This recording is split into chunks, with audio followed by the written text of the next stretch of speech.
వలన ఇవాళ తెలంగాణ రాజ్యాధికార పార్టీ ఆవిర్భావం తర్వాత మొదటిసారిగా మీ ముందుకు వచ్చాను.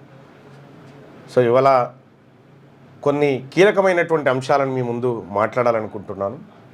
మరి కాసేపట్లో వరంగల్లో రాష్ట్ర కార్యవర్గ సమావేశం ఉండబోతా ఉంది.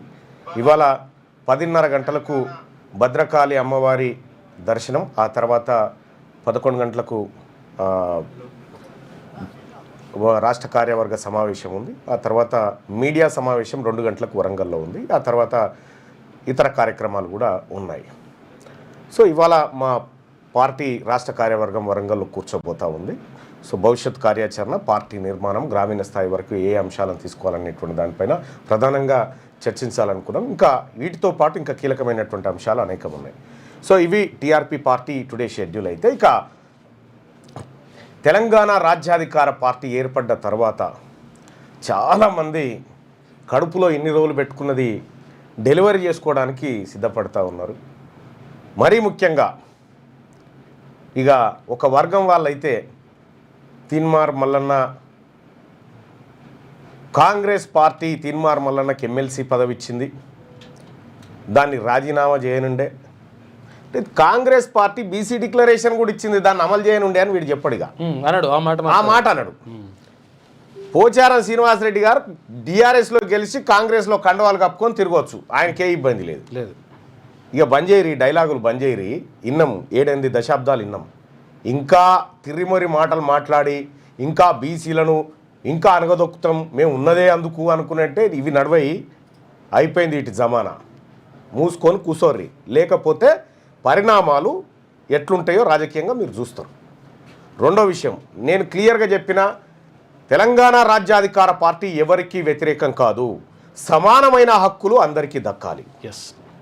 ఇంత స్పష్టతతో చెప్పినాం. సో అయినా తెలంగాణ అనే పదాన్ని టీఆర్ఎస్ పార్టీ నుంచి బీఆర్ఎస్గా మార్చిన సందర్భంలో తెలంగాణను గాలికి వదిలేసి తెలంగాణ ఆత్మగౌరవాన్ని గాలికి వదిలేసినటువంటి బీఆర్ఎస్ పార్టీ సహజంగా జీర్ణించుకుంటలేదు. ఈ తెలంగాణ అనే పదం మనం తీసేయగానే బీసీలు అందుకున్నారు కదా, మళ్ళెట్లా మనం తెలంగాణ రాష్ట్రంలో 1,02,000 మంది జనాభా ఉన్న రావులు వెలమలు 1,04,000 ఉన్నోనికే గింత ఆతృతుంటే 2.5 కోట్ల మంది ఉన్న బీసీల పరిస్థితి ఏంది? మీ పార్టీలకు, మీ వెలమలకు ఓ 2-3 పార్టీలు ఉండొచ్చు, మీ రెడ్లకు ఓ 4-5 పార్టీలు ఉండొచ్చు. బీసీలకు పార్టీ వస్తే అజీర్తి, కడుపు మంట, రకరకాల మీ బాధలు చూస్తూ ఉంటే, మీ బాధలు, మీ కథ, మీ కార్ఖానా చూస్తూ ఉంటే ఆహా ఇన్ని రోజులు ఇదా కథ అనిపించింది. 100% చెప్తా ఉన్నాం, తెలంగాణ రాష్ట్రానికి చివరి ఓసీ సీఎం రేవంత్ రెడ్డే. ఇక మీరు రాసి పెట్టుకొని అయ్యే ప్రసక్తే లేదు. వచ్చేది బీసీల రాజ్యమే. తెలంగాణ రాజ్యాధికారం ఈ బీసీ ప్రజల చేతుల్లోకి రాబోతూ ఉంది తెలంగాణ రాజ్యాధికార పార్టీ తరఫున.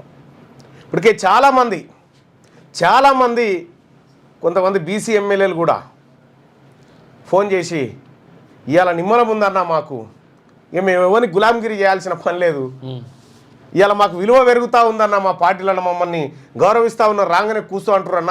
అదివరకేమో మా ముంగట కాలు మీద కాలేసుకొని వాళ్ళు కూర్చుంటే మేము సీట్లో పట్టుకొని కూర్చునేదన్నా. ఇప్పుడు ఆ పరిస్థితి లేదన్నా, ఉల్టా అయిపోయింది మొత్తం. మీరు పార్టీ అనౌన్స్ చేస్తేనే గిట్లుంది పరిస్థితి, మాకు లేని విలువలు పెరుగుతూ ఉన్నాయి వీళ్ళ దగ్గర అని చెప్తా ఉన్నారు. ఆ విలువలు తాత్కాలికమైన విలువలే, గుర్తుపెట్టుకోండి. ఆ విలువలు మిమ్మల్ని తడిబట్టతో గొంతు కోసే విలువలే తప్ప కొత్త విలువలేం కాదు.